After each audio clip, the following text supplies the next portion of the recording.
Испытано на себе. Сегодня в рамках проекта «Испытано на себе» телеканала Якутия-24 мы находимся на территории якутского филиала Ленского бассейна внутренних водных путей. И мы будем сегодня снимать сюжет о том, как происходит выморозка льда. Мы сейчас подошли к озерному толкачу Павел Атаманский, который является одним из самых мощных кораблей Ленского флота. И сейчас здесь происходит выморозка льда. Пойдемте посмотрим.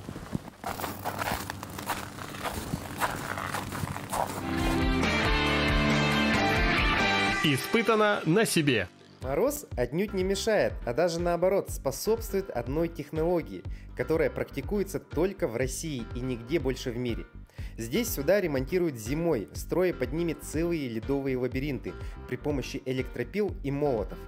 Такой метод ремонта судов называется выморозкой. Увидеть подобное можно и у нас в Якутии.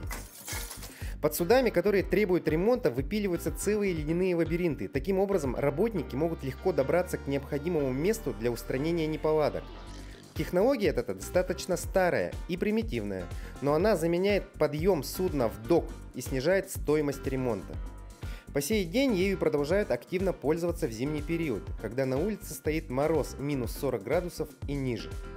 Только работник с огромным опытом за плечами и профессиональным чутьем может справиться с такой задачей. Идея метода заключается в периодическом удалении верхнего слоя льда вокруг корпуса, которое проводится через определенные промежутки времени, давая возможность ледяной поверхности укрепиться и промерзнуть снизу под действием мороза. Частота этих операций определяется температурой окружающей среды. Они повторяются до тех пор, пока судно не окажется стоящим в ледяной полости.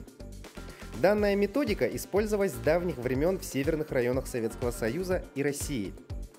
На судах промыслового флота для проверки и ремонта корпусов, элементов винта рулевой группы. При устойчивых низких температурах на реках Сибири и в центральной части Советского Союза в прочной пресноводной ледяной корке удается углубиться в лед на толщину более 1,5 метров.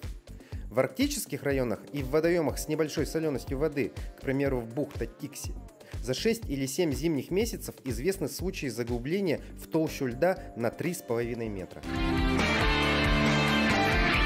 Испытано на себе.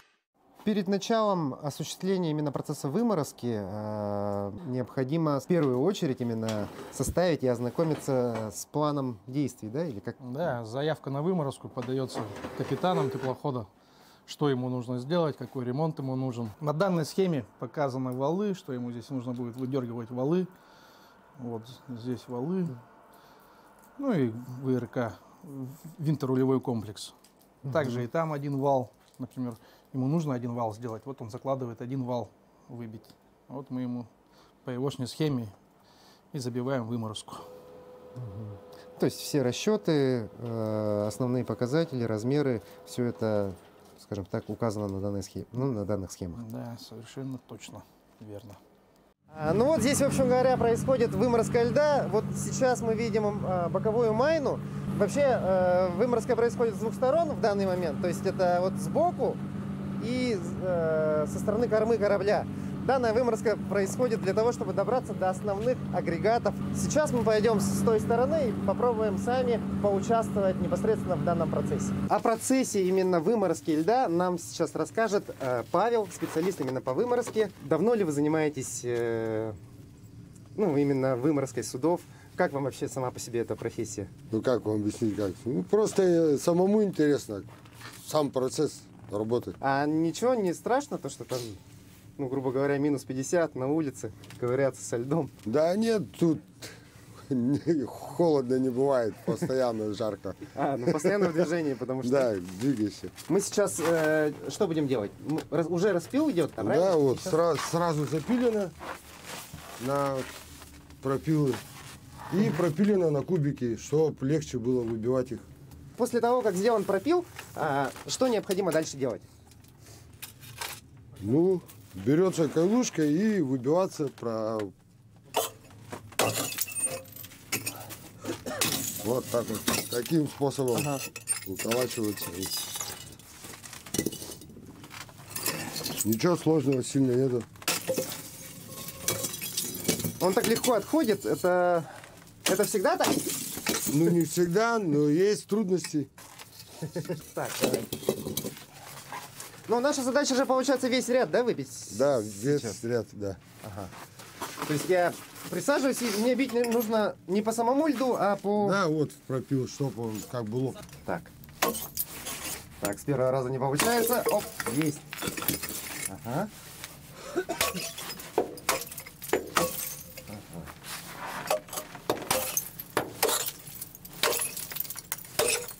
Оп. Так, что-то у меня пошло. Оп. Ну, определенные навыки в любом случае нужны. То есть мы видели, да, как Павел бьет, он буквально, ну, скажем так, профессионал своего дела. Один удар, один кубик. А у меня вот, скажем так, навыка немножко нет, но будем учиться. Нет, блин, вот сюда в торец просто бейте. Да, да.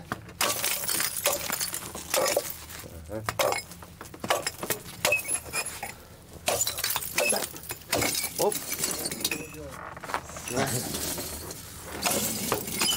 А, ну тут можно еще немножко убрать. Да, чтоб не мешал.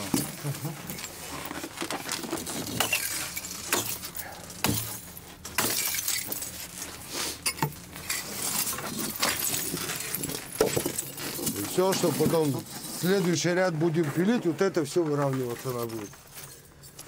Вот так вот все подбираться будет. Это, я так понял, это вот здесь выравнивается для того, чтобы следующий пропил был равномерно сделан. Да, чтобы мне было удобнее пилить, и чтобы пропил был одинаковый. Ну да, есть, получается, свои премудрости, да?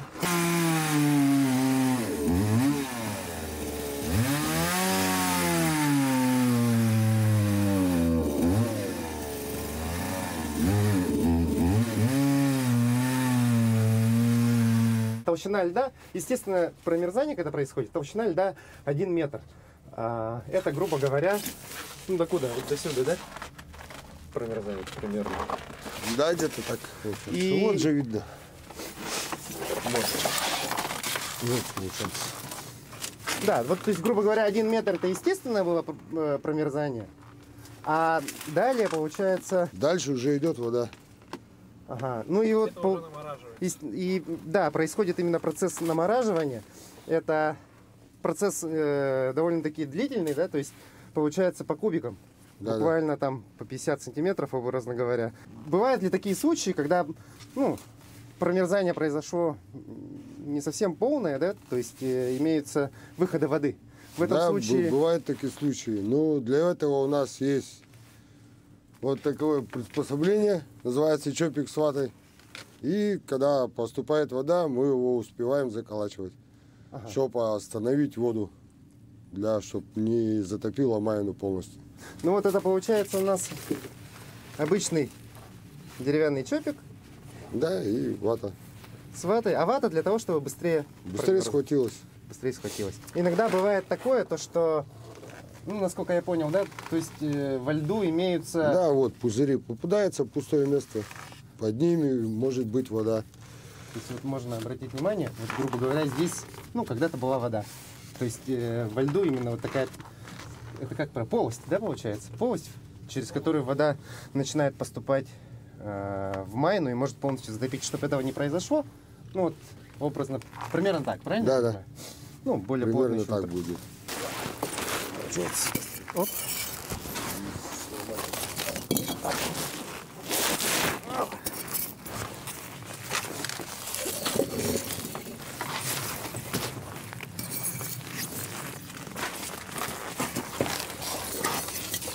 Павел, я вот еще заметил, некоторые кусочки льда идут с песком.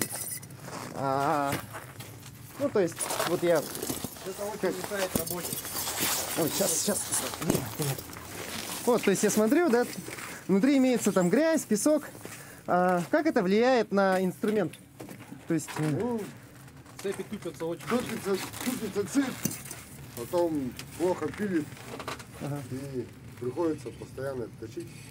Ну, самока его тоже точится, да? Да его не так еще, это обычно, когда ударишь в корпус, Да. Или загнешь, или отломится кончик. А инструмент ты сам точишь? Да?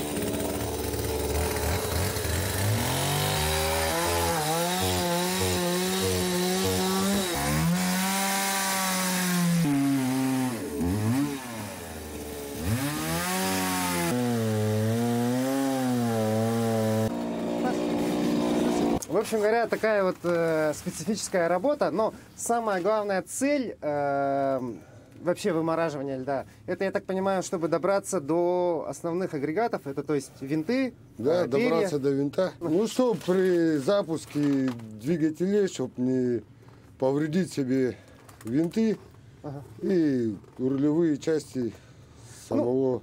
Ну, это судна. получается не просто именно делается для того, чтобы ремонт производить, а больше техобслуживание, да? То есть, Да, да, чтобы ему самому проще было запуститься и работать уже. Не, ну и посмотреть тоже, Паша, чтобы Да, не и запутали печку, и осмотр винтов, Ага. Ну, вот говорю, поправка где винтов, где... и долго нам еще, ну, то есть сколько еще примерно добраться до винтов, ну, до основных. Тут, получается, вот именно вот эта майна до винта идет, правильно? 2 запила, чтобы освободить рулевую насадку и выдолбить винт от льда, чтобы был свободный. А вот погода как влияет? Вот в этом году, например, ну, не так сильно холодно, да? Допустим, по сравнению с прошлым годом, к примеру.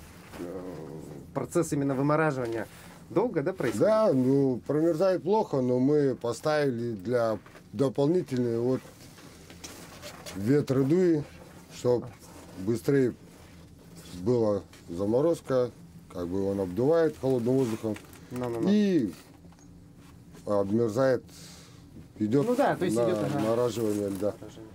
Это вот первый лед, который был сверху, когда ломали, когда его поставили, рядом, когда сюда ездили, его запихнуло под лед. И вот получился так грязный лед сверху. Здесь, получается, видно вот прямо по слоям, да? То есть вот это было естественное промораживание, ну, то, что грязное, да? А вот дальше, получается, то, что чистый лед, я так понимаю, это вот вы уже замораживаете. Да, да. Ну, то есть, по идее, здесь была вода, распределили вот до сюда, убрали верхний слой, поставили вентиляторы, наморозили.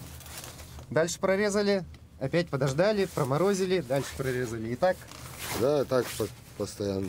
уходим в глубину. О, все. Давай, вылазь.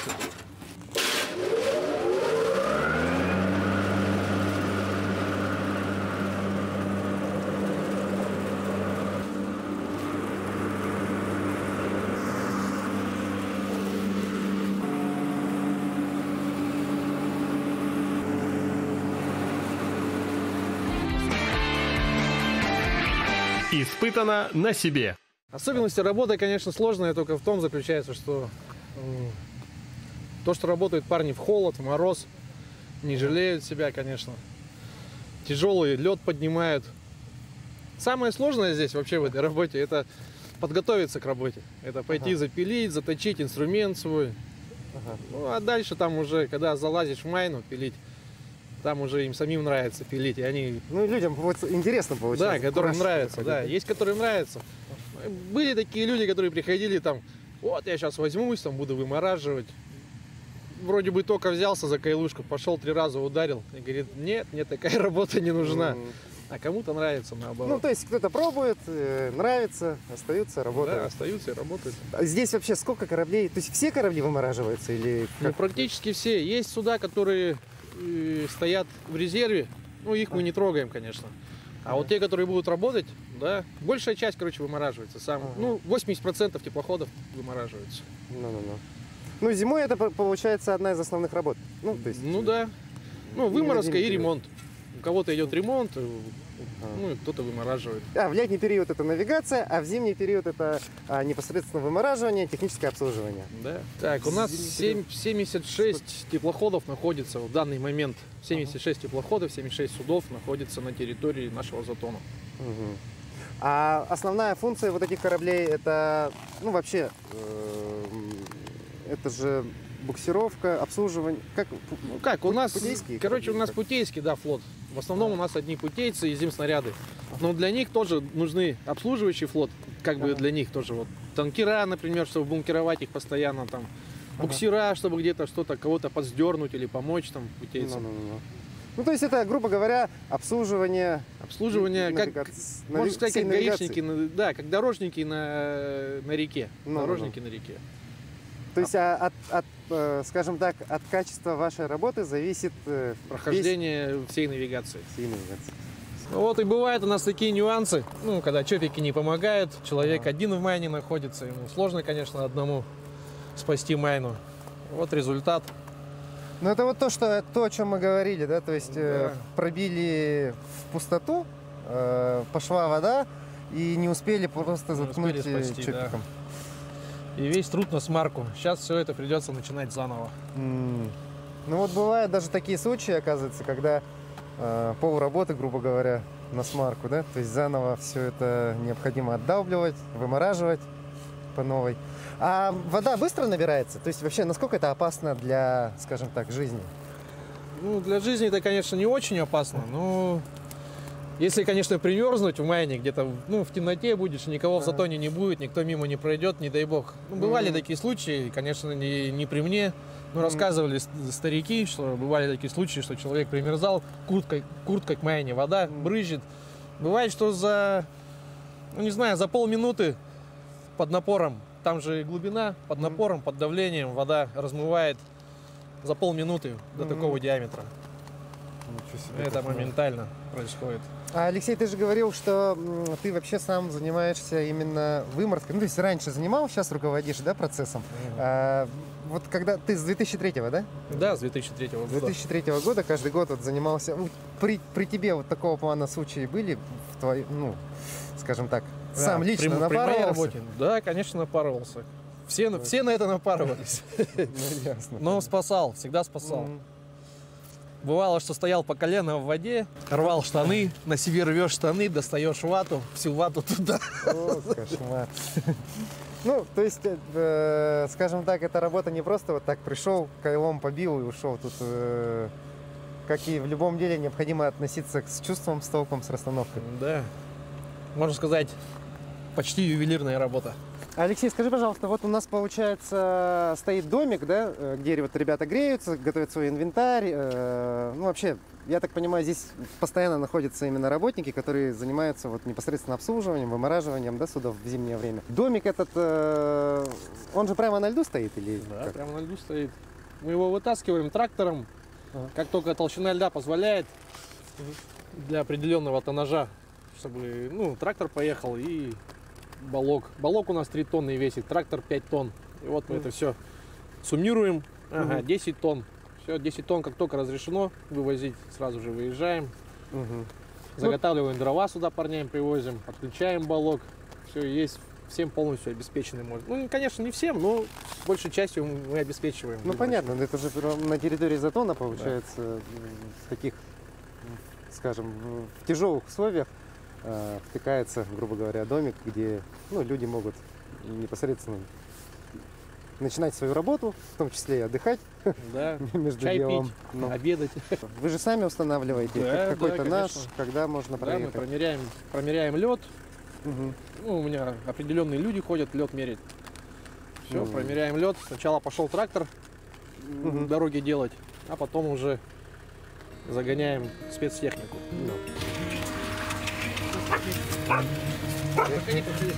Вот такого плана домик.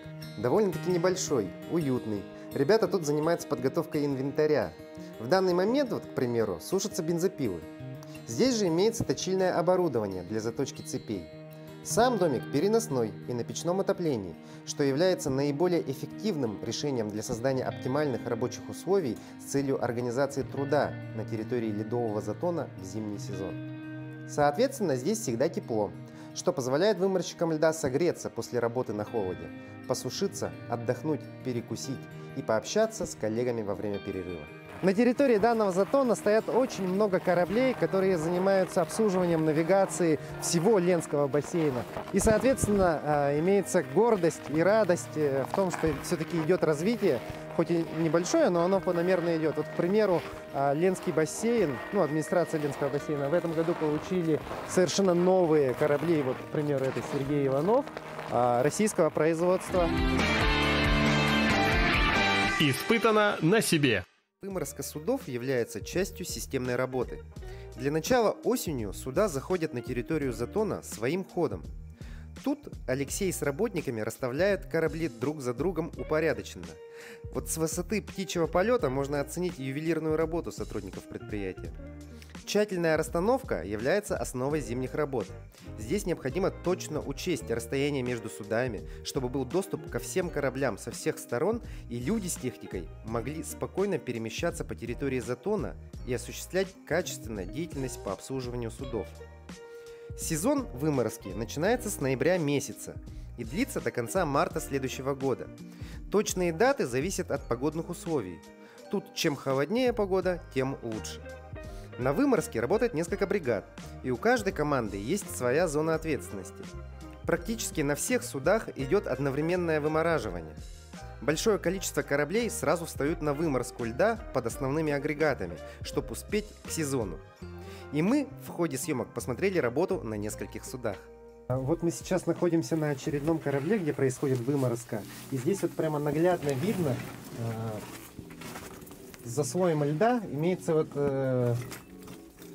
красный цвет, да, то есть это цвет вот ржавчины. Это говорит о чем? О том, что мы уже добрались до винтов данного судна, и далее будет проходить более тщательная работа, чтобы не повредить основные агрегаты.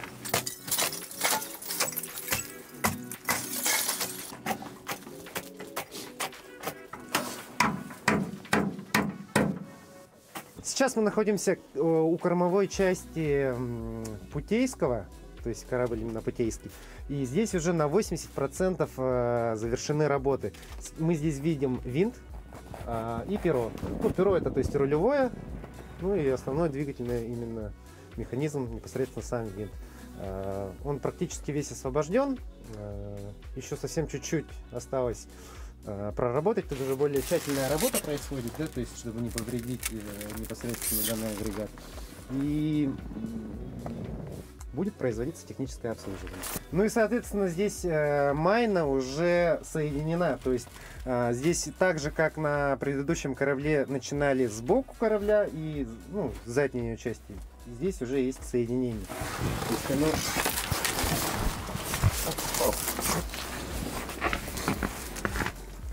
Вот таким образом в круг выдалбливается лед, и производится техническое обслуживание. Испытано на себе. Ну и, конечно же, в ходе вообще нашего посещения данной территории мы не могли проехать мимо легендарного корабля «Азов». Данный корабль принимал участие в фильме 1987 года «Холодное лето 53-го». Здравствуй, Фадей! Как жизнь? Чем геморрой лечит? «Холодное лето 53-го». Жестокий истерн, ставший знаковым фильмом перестройки. В 1953 году банда амнистированных уголовников нападает на глухую северную деревню. Противостоят налетчикам двое бывших политзаключенных, которые недавно вышли из лагеря. Картина снята в предельно реалистичной манере. Приключенческая ретро-драма. Лауреат Государственной премии СССР и премии Ника за лучший игровой фильм. Примечательным также является то, что в картине сыграл свою последнюю кинематографическую роль Анатолий Попанов. А корабль участвовал в съемках фильма под названием «Красин». Вот такая легенда, и настоящий ветеран советского кинематографа ходит по водам Ленского бассейна в исправном состоянии у нас в Якутии. И в данный момент стоит сейчас на обслуживании вместе с другими кораблями на территории затона в городе Якутск. Очень приятно. Старобогатов Николай Павлович. Английский шпион. Инженер в прошлом. Главный. Испытано на себе. Итак, сейчас мы находимся непосредственно в ремонтном цеху. Сюда доставляются те агрегаты, которые необходимо обслужить. Все это происходит после завершения процесса выморозки. И именно те агрегаты, которые требуют обслуживания, доставляются вот непосредственно в данный цех, и происходит обслуживание либо замена данного оборудования. В данный момент именно вот происходит обслуживание одного из агрегатов. Алексей, можешь подсказать нам, пожалуйста, что это именно? Ну, это вот уже готовится грибной вал. Идет проточка грибного вала, подготовка егошняя. К весенней постановке на теплоход уже. То есть это сейчас идет, вот мы его сейчас крутим, да, на специальном станке. Проточка вала, да, выравнивание втулок егошних. Ну, не втулок, шеек. Вот это идет шейка вала. Так, сюда винт надевается, конус идет. Ну, короче, это все выравнивается. Вот здесь потом еще будет срезаться. Шейка уже готова. То есть это получается вал, у которого был износ, и сейчас, скажем так, процесс восстановления. Да, его сначала наплавили, теперь сейчас протачивают, ну, до ровности. Чтобы был ровен. Ну, я так понимаю, это именно протачивают с тем учетом, что чтобы не было разбалансировки, да? То есть, ну да, чтобы не било ничего, проверяет его на биение, вал, чтобы он не был кривым. Он довольно-таки большой же, да, агрегат? Это сколько человек-то нужно, чтобы его поднять, скажем так? Для этого у нас есть специальные тельфера. Вот этим тельфером поднимают валы, перетаскивают. После осуществления именно проточки, да, ну, самого обслуживания, это уже валы, готовые к обслуживанию после консервации. Консервация, это имеется в виду, он смазывается? Ну, да, он смазанный, чтобы его не покорябать, ничего, чтобы нигде не ударить. Вот это специально так накрываем его, красим. Так, это у нас получается валы, а есть еще... Баллера. Вот баллера лежат. Это на чем держатся перья, рулевые перья теплоходов. Такой агрегат тоже мощный. Подготовка к ремонту идет у него. Ну, именно вот эти, они лежат, грубо говоря, еще не отремонтированы. Это еще вот... не отремонтировано, это только вот заготовочка. А вон там у нас изготавливаются насадки, в которых идут винты. Так, это насадки, это имеется в виду, здесь внутри стоят винты. Да, внутри этой насадки стоит винт. А эта насадка, то есть она носит... Да, восстановление, тоже они сняты с теплохода. Целевое назначение, это получается как защита? Защита винта, да. Защита винта. Ну да, и чтобы струя больше была. Да. У него же получается ход, винт крутится, вода заходит, и с той стороны получается выход. Ну принцип водомета, да, что-то Типа вот. того. Да, типа того. Она поворотная насадка, и она поворачивает. Винт внутри на месте, а насадка вверх. Ну. Сюда. Ну, то есть вот прямо вот такие вот большие агрегаты снимаются после выморозки и производится их ремонт. Ну, сейчас мы находимся непосредственно в ремонтном цеху, где производится ремонт и обслуживание двигателей. И вот с такими большими агрегатами здесь люди, в общем говоря, работают. Вот, к примеру, вот такой вот большой коленвал. Я даже не знаю, сколько он весит, но довольно-таки огромный агрегат.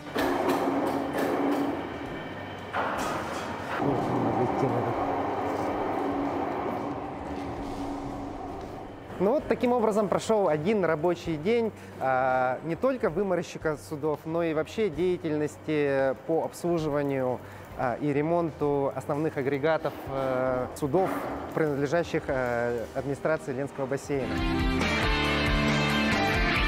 Испытано на себе. Деятельность федерального бюджетного учреждения администрации Ленского бассейна внутренних водных путей включает в себя множество видов работ, связанных с обеспечением всей навигации, в том числе и путевые работы на территории Ленского бассейна, вплоть до Тикси. Ведь первыми каждый сезон после ледохода выходят на фарватер именно путейские суда. И проведение плановых ремонтных работ в строго установленные сроки, несмотря на любые погодные условия, имеют огромное значение для всего судоходства.